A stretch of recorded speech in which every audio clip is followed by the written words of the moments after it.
Magistrado del Consejo de Estado Luis Eduardo Mesa Nieves, su esposa Adriana, sus hijos David y Valentina. Magistrado del Consejo de Estado Fernando Alexei Pardo Flores, su esposa Juanita y sus hijos Juan y Camila. Magistrado del Consejo de Estado John Jairo Morales Alzate, su esposa Diana, sus hijas María Alejandra y María José. Señores embajadores, jefes de misiones diplomáticas acreditadas en Colombia, presidentes de las altas cortes, presidente del Consejo de Estado Milton Fernando Chávez García, presidente del Consejo Superior de la Judicatura Diana Alexandra Remolina Botía, presidente de Comisión Nacional de Disciplina Judicial Alfonso Cajiao Cabrera, contralor. No hemos hecho una reunión de todos estos presidentes porque han cambiado. Sería bueno ahora pensar una reunión conjunta con el gobierno para tratar los temas generales de la justicia. Contralor General de la República Carlos Mario Zuluaga Pardo, Defensor del Pueblo Carlos Ernesto Camargo Asís. Saludo a las distinguidas familias y amigos de los consejeros de Estado posesionados, señoras y señores consejeros de Estado, magistrados y funcionarios de las altas cortes, directora, ministro y funcionarios del Gobierno Nacional, medios de comunicación y en general a todos los asistentes que nos acompañan el día de hoy. El Consejo de Estado como entidad, como parte del Poder Judicial en sus funciones de contener el poder. Contener el poder es, desde el punto de vista liberal, casi que un principio. Se afincaba antaño en la defensa del individuo, bajo los principios genuinos del liberalismo del siglo XIX, del siglo XVIII. Pero cada vez más adquiere dimensiones más interesantes, en mi opinión, sin que se anulen las de la defensa del individuo, los derechos humanos de la persona, que deben seguir incólumes, pero abarca los escenarios de la crisis de la humanidad en tiempos contemporáneos, que van más allá de la percepción individual y que tienen que ver cada vez más con la defensa de la sociedad, por tanto de lo público, y la defensa de la naturaleza, por tanto de la vida. Es una especie de, no digo transgresión porque no lo es, pero sí de trascendencia, que de lo individual vamos pasando hacia la vida misma, porque toca defenderla. Quizás el conflicto político fundamental en los tiempos de hoy en todo el planeta es el de la defensa de la vida. García Márquez lo decía un poco premonitoriamente y a propósito de su natalicio número 97, creo, que se celebraba ayer, que al final de todo, en tantas y tantas luchas y resistencia, lo que nos va quedando es la defensa de la vida. Yo he llegado prácticamente a esa misma conclusión. De ahí un poco las consignas generales de las campañas electorales y del gobierno mismo en este momento. Porque es la defensa de la vida el prisma con que se puede medir, para bien o para mal, las políticas públicas, de gran dimensión o de pequeña dimensión. Desde hacer una acera hoy, una acera común y corriente en una ciudad, puede verse bajo el filtro de si sirve para la vida o sirve para la muerte. Eso lo sentí yo en la alcaldía del Consejo de Estado en los últimos años. Yo no soy abogado, no me moví en relación al Poder Judicial. Soy economista y me moví prácticamente desde esos tiempos y antes en la lucha política. Pero en medio de las luchas políticas que he vivido, ha existido una especie de articulación de vez en vez, con decisiones que son del Consejo de Estado.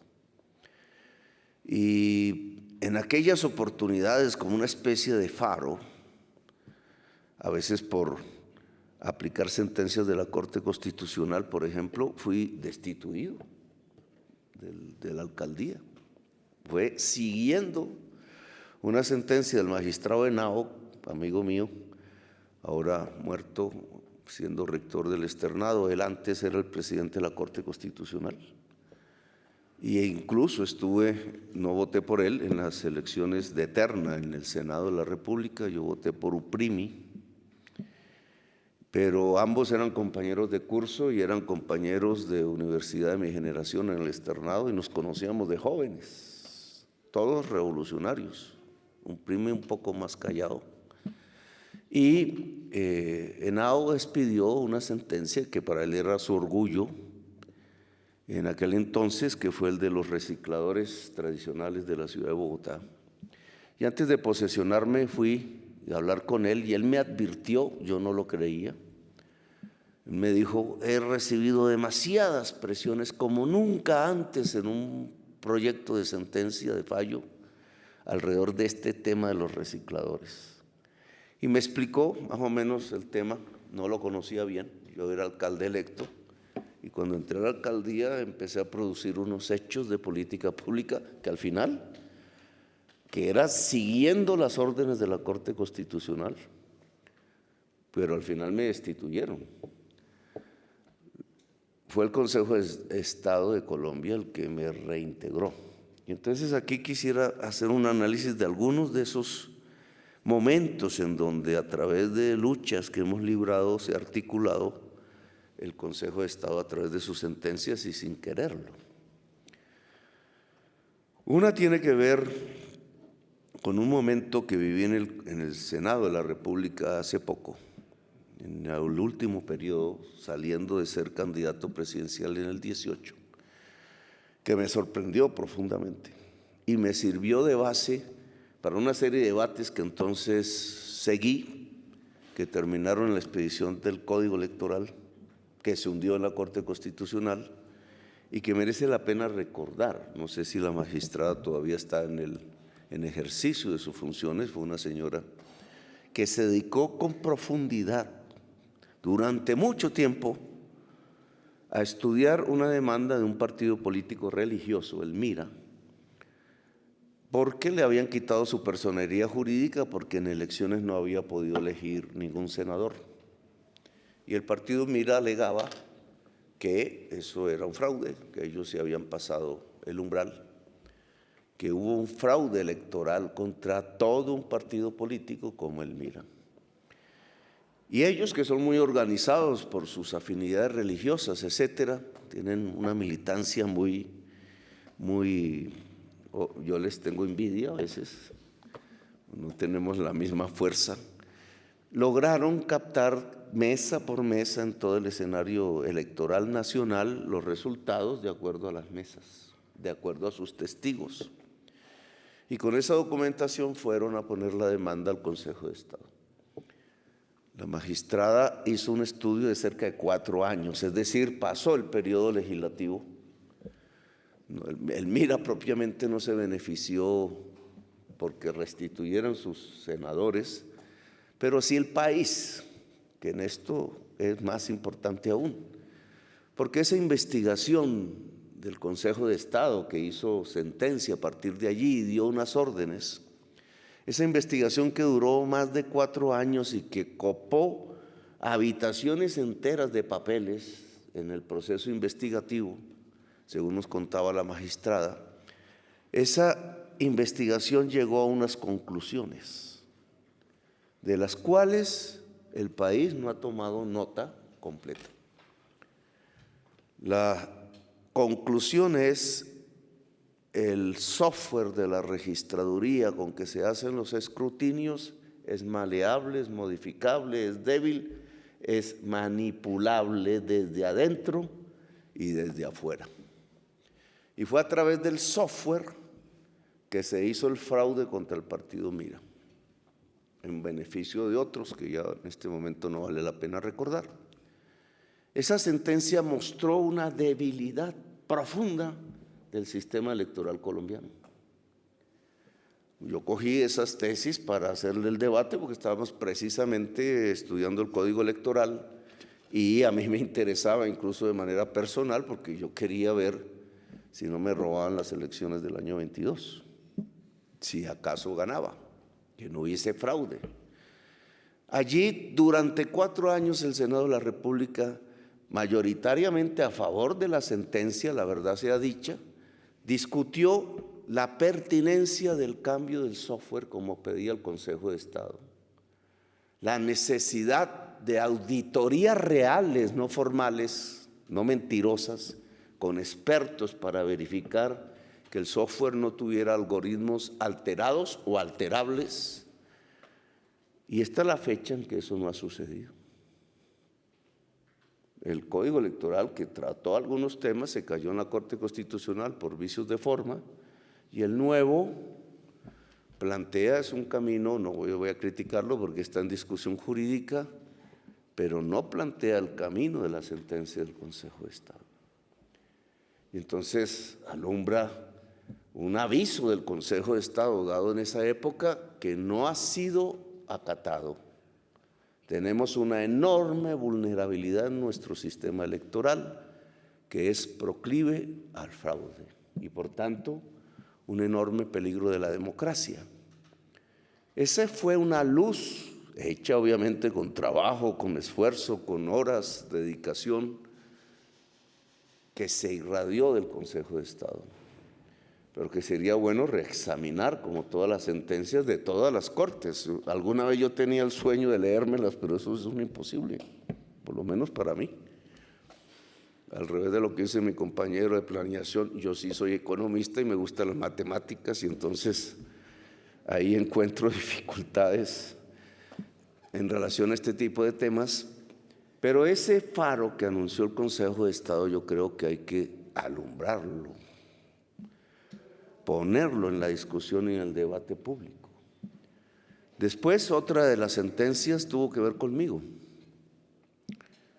precisamente por hacerle caso a la Corte Constitucional en relación a los recicladores de oficio de la ciudad de Bogotá, que eran de las personas más humildes que podía haber en la ciudad. A las 4 de la mañana salían las señoras con sus hijitos menores recogiendo cartón, papel, etcétera, gritando por las calles, a veces en el frío de las madrugadas bogotanas, sin que por ese servicio que hoy es fundamental si se quiere recuperar la vida en el planeta, que es el reciclaje, como se lo denominamos nosotros, no se les pagaba nada, sino lo que ellos pudieran vender, generalmente una cadena con intereses incluso de la mafia, que terminaban esclavizando. En Colombia, dicen las estadísticas, hay 400.000 esclavos o esclavas, quizás más esclavas que esclavos. En Estados Unidos hay 1.800.000. Todavía no nos hemos percatado que se está rehaciendo una nueva esclavitud. El Papa Francisco le llamaba las nuevas esclavitudes que surgen de los éxodos, de la descomposición de las sociedades. Pues aquí casi que había un trabajo esclavo, el del reciclaje tradicional de Bogotá. Y por cambiarlo, por simplemente remunerar, por ponerlo en competencia con las grandes empresas del aseo que se han convertido en un enorme cartel en Colombia, fui destituido por un procurador de ideas fascistas. Salió una sentencia allí del Consejo de Estado, es más famosa la de la CIDH, Corte Interamericana de Derechos Humanos, por su dimensión americana, que tiene que ser acatada. Pero en las sentencias del Consejo de Estado salió una tesis que es pertinente para la justicia colombiana y que en mi opinión hoy también debería estarse debatiendo. Y es que debe existir un control de convencionalidad en Colombia. Es decir, que los estados no firman tratados por allí en el mundo y son aprobados por el Congreso, como dice la Constitución, en leyes, para burlarse de ellos, para hacer como si fuesen simplemente piezas de anaquel sin que tuviera ninguna consecuencia en la vida jurídica colombiana. ¿Qué sentido tiene firmar los tratados si se convierten en simples piezas de museo en las bibliotecas que nadie lee? Allí hay una convención que se firmó por parte de Colombia hace varias décadas, la Convención Americana de Derechos Humanos. Allí se establecen exclusivamente los principios fundamentales, los derechos fundamentales individuales. Es decir, pertenecen a una época puramente liberal. Le pedía a la OEA y le pedía a la Corte Interamericana de Derechos Humanos que hiciéramos un esfuerzo entre los países que constituyen este continente para avanzar hacia derechos colectivos, derechos de la mujer, derechos de la naturaleza, y poner esa convención al orden del siglo XXI. Al contrario, uno lo que ve en los gobiernos que logran ser elegidos de derechas y de izquierdas es cómo apagar la Convención Americana de Derechos Humanos. Si se apaga la Convención Americana de Derechos Humanos, lo que va a surgir es una época como hace 30 años, 35, de dictaduras y guerras revolucionarias. Porque a las tiranías se les responde con rebeldías. Pero por ese camino solo vamos a obtener es un escalón de la violencia, cuando perfectamente se podía construir el pacto democrático de las Américas, es decir, unas sociedades avanzadas desde el punto de vista de los derechos, no solo individuales, sino colectivos, que hiciera de las Américas, como hace 2 siglos y medio, un faro de la libertad y la democracia, que fuimos nosotros los latinoamericanos y que se nos ha olvidado un poco. Pues el Consejo de Estado en sus sentencias dijo que había que respetar las convenciones internacionales de derechos humanos tal como lo dice la Constitución de Colombia, y que el control de convencionalidad debe ejercerse. Es decir, que por ejemplo la sentencia CIDH sobre derechos políticos y la prohibición de anular el voto popular por decisiones administrativas que se hace en Venezuela, pero se hace también en Colombia y en otros países, no tiene fundamento en nuestra base jurídica. Esa es una propuesta de avanzada. El Consejo de Estado en este sentido ha estado por delante de la Corte Constitucional desde el punto de vista de la democracia. Aún muchos jueces no tienen la certeza de que pueden aplicar en sus juicios las convenciones internacionales de derechos humanos y van quedando como papel, y muchísimos colombianos y colombianas tienen que sufrir la violación de sus propios derechos. No solo los políticos, sino muchos otros, pero los derechos políticos, subrayo, el derecho a elegir y ser elegido, el derecho a participar en el Estado, son derechos humanos fundamentales. El Consejo de Estado dio esa lección, aún está en debate. Aún hay órganos administrativos que creen que pueden anular y anulan derechos políticos en Colombia. Y aún se pone en cuestión la convencionalidad, es decir, la firma del Estado colombiano ante la humanidad ratificada por el Congreso de Colombia a través de la ley.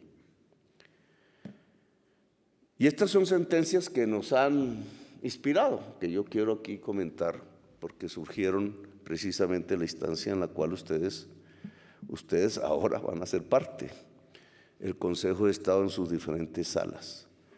Solo me gustaría señalar una última que va a volverse famosa, ojalá, dentro de unos días, que es la de los toros. Cuando se habla del toro siempre aparece aquí una enorme discusión, pensando exclusivamente en el toro y en la faena taurina. O sea, cómo un ser humano puede matar con el aplauso de la gente diciendo que eso es arte, un toro. Hay gente que le gusta eso, mucha gente no le gusta eso, pero el problema central no es el problema del negocio de las faenas taurinas y el papel del toro en el divertimiento de los herederos de los latinos romanos en América Latina, sino el papel de la naturaleza, el papel de la vida.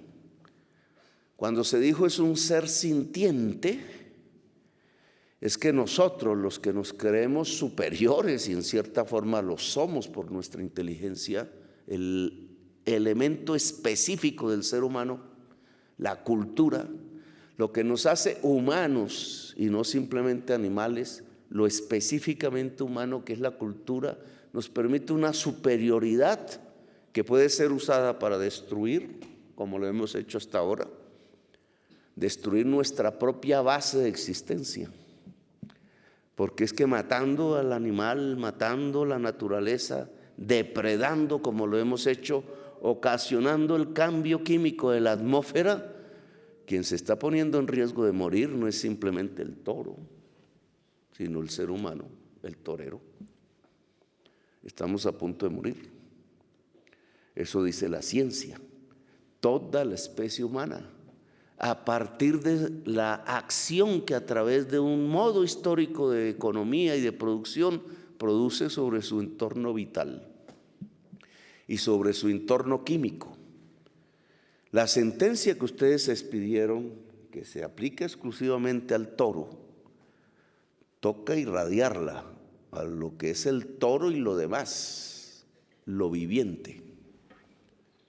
Lo viviente está en cuestión. Lo viviente está a punto de perecer. Ese a punto no es mañana en los tiempos humanos. Ese a punto es en los tiempos incluso históricos, en los tiempos de la naturaleza. Estamos a punto de vivir la sexta extinción de la vida en el planeta Tierra. Y casi por las mismas razones de las 5 extinciones anteriores, que todas fueron por razones climáticas. Nosotros estamos empezando a vivirlas, aún no reconocemos, aún uno puede ver mucha gente ignorando el problema de este cielo azul, hermoso, pero que trae unas consecuencias, no por culpa del sol, no por culpa del cielo, por culpa de lo que le hicimos al aire que nos rodea. Que al llenarlo de CO2 se llenó de calor el planeta, y al llenarse de calor cambió el ciclo del agua, y al cambiar el ciclo del agua se puso en peligro el ciclo de la vida. La ciencia nos da 2 siglos a los humanos, pero a los seres marinos les da 60 años y ya pasaron 15 desde esa vez. Y a los demás seres les da 50, 70 años. ¿Cuánto le da la ciencia a Colombia? Me pregunté alguna vez, y hay un estudio, como todo estudio científico, pues puede ser controvertible, pero el estudio científico coge las conclusiones y el modelo de cambio y de crisis climática ante escenarios diferentes de temperatura del panel de expertos de Naciones Unidas, que son 4.000 científicos del mundo, y lo adapta al problema de las migraciones. Y coloca unos escenarios para el 2070 que estuve leyendo. 2070 está en el tiempo histórico, está en el tiempo vital de nuestros hijos. Algunos aquí incluso podrán estar en ese año vivos. En el 2070, dice el estudio, Colombia no tendrá población humana. Mire la radicalidad del estudio. Colombia será inhabitable. Nuestro paraíso, del que deberíamos sentirnos orgullosos, porque casi que no hay un lugar tan bonito en el planeta como este, en el que vivimos, no podrá ser habitable simplemente por el crecimiento de la temperatura, porque los páramos se mueren, y al morirse no hay agua, porque la selva se quema, y al morirse no hay ríos voladores que lleguen a los páramos, y porque si no hay agua y esto se vuelve desierto, pues nosotros no podemos estar. No es que los colombianos y las colombianas mueran, sino que se irán hacia donde está el agua, como la humanidad ha hecho durante centenares de miles de millones de años. Se irán hacia donde está el agua, que quedará en el norte, no aquí. si no cambiamos las circunstancias planetarias de transformación de la atmósfera a partir de la economía de mercado llamado capitalismo. Y alguien me dirá, uy, ya salió el socialista. No, eso dice la ciencia. El socialismo también haría lo mismo si hubiera existido la Unión Soviética en estos tiempos. Y en esa medida, ¿qué hacer desde el Poder Judicial? Le dije a la Corte Constitucional hace poco, un día que me invitaron a Girardot a hablar de estos temas, en un cumpleaños que tenían, no recuerdo bien qué era lo que se festejaba. Y allí escuché el discurso de su presidenta, que fue hermosísimo. Yo casi me paro a aplaudir porque era... Pero del discurso al hecho, que en el caso judicial son los fallos y las sentencias, ¿somos coherentes? Yo he tenido que ver el tema de La Guajira, por ejemplo. Hay una sentencia de la Corte Constitucional que nos obliga desde hace varias sentencias, desde hace varios años, porque hay un estado inconstitucional de cosas, dice la sentencia en La Guajira, y es absolutamente cierto. Pueblos antiquísimos, ancestrales, los guayú, y un estrés hídrico indudable y una quiebra de los equilibrios débiles que existían en la región entre el agua y el ser humano, el agua líquida, dulce y el ser humano. ¿Qué pasó en esa región? Que por decisiones políticas del poder y del poder económico se prefirió que el agua fuera usada por el carbón, para sacar carbón, que por los seres humanos.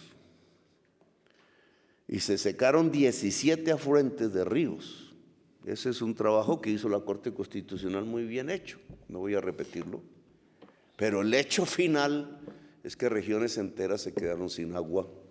Y el resultado es miles de niños que han muerto, dicen que por desnutrición, pero eso es una palabra que oculta la causa real, por la mala calidad del agua. Miles. Y ese es un estado inconstitucional de cosas. Nos asusta Gaza, a mí me petrifica, pero es que aquí han acontecido unas Gazas en nuestra propia sociedad. Miles de jóvenes fusilados, miles de niños que mueren de sed sin necesidad, solo porque fue primero el poder económico, fue primero el carbón que la vida. Primero el carbón que la vida. Si esto lo dijera en el Vaticano, o en Alemania, o en Washington, o en Pekín, o en Sudáfrica, dirían, ¿cómo? ¿Cómo es que en Colombia todavía alguien puede decir que está primero el carbón que la vida? Si ya toda la humanidad hoy es relativamente consciente de que hay que poner la vida por encima del carbón. Es más, que para que haya vida no puede haber carbón en nuestra economía. No puede haberlo, porque es lo que, usado económicamente, cambia la química de la atmósfera. Pero nosotros aún insistimos que el carbón está por encima de la vida. No voy a criticar ahora sentencias, no es mi caso. Pero entre el niño guajiro, que la Corte Constitucional hace unos años ubicó como ser humano sobre el cual recae una inconstitucionalidad de las cosas, y la tesis de subsidiar la producción del carbón, permitiéndoles deducir las regalías, no hay una transformación completa. Subsidiar al carbón y alejar al niño del agua, yo creo que ahí hay una equivocación que hay que corregir, porque por ese camino no puede ir la justicia de Colombia. Pudo ser, lo dije en la reunión de Girardot, que las sentencias de Colombia, el país potencia mundial de la vida desde el punto de vista jurídico, sean las sentencias precursoras de una nueva juridicidad alrededor de la defensa de la vida en todo el planeta. Qué emocionante, si yo fuese abogado sería un papel y una tarea de esas. No estoy sugiriendo ni conduciendo sentencias, solo pensando en las necesidades de hoy. Hay tribunales, uno aquí, uno allá por en Suiza, otro por allá en algún lugar del planeta, que empiezan a pensar desde el punto de vista jurídico, a través del fallo, cómo se defiende la vida en general de la humanidad. No solo la vida de una persona, que desde hace tiempo se hace, sino la vida no solo de la humanidad, sino la vida en general. A veces yo me pongo a pensar en esta inmensidad de universo que los astrónomos nos traen con los nuevos instrumentos, telescopios, etcétera.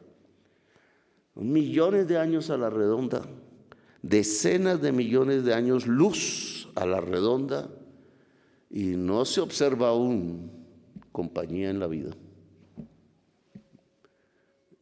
Por lo que conocemos, hasta donde conocemos, estamos solos. Estamos solos en este punto infinitesimal donde existe algo que se llama vida. Si eso lo cogiéramos y lo metiéramos en esta caja, diríamos, hay una joya en el universo. Y la joya se llama vida. Me critican que yo digo que nuestra misión es irradiarlo en el universo, pero solo hay un puntico con vida y nosotros somos lo superior de esa vida, nosotros.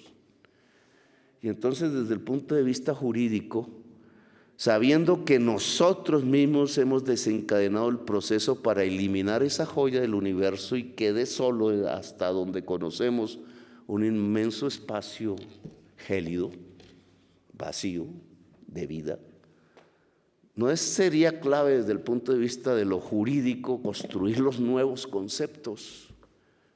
La nueva realidad jurídica que permita defender la vida en el planeta, comenzando por Colombia. Esa me parece una tarea que sería enorme y que me gustaría que ustedes, magistrados que ahora se posesionen, nos ayudaran a hacer. Cómo desde esos libros, tomos, textos, todo lo que se estudia en la universidad, el pasado, los juristas de antaño y los nuevos y los que se pueden leer hoy y los filósofos y filósofas de hoy, podríamos acercarnos a una nueva realidad jurídica que ya no es la defensa del individuo solamente, no es la defensa de los derechos colectivos solamente, no es la defensa de la mujer que se acerca, pero no solamente, sino la defensa de la vida en el universo. Bueno, gracias por haberme escuchado, muy amables.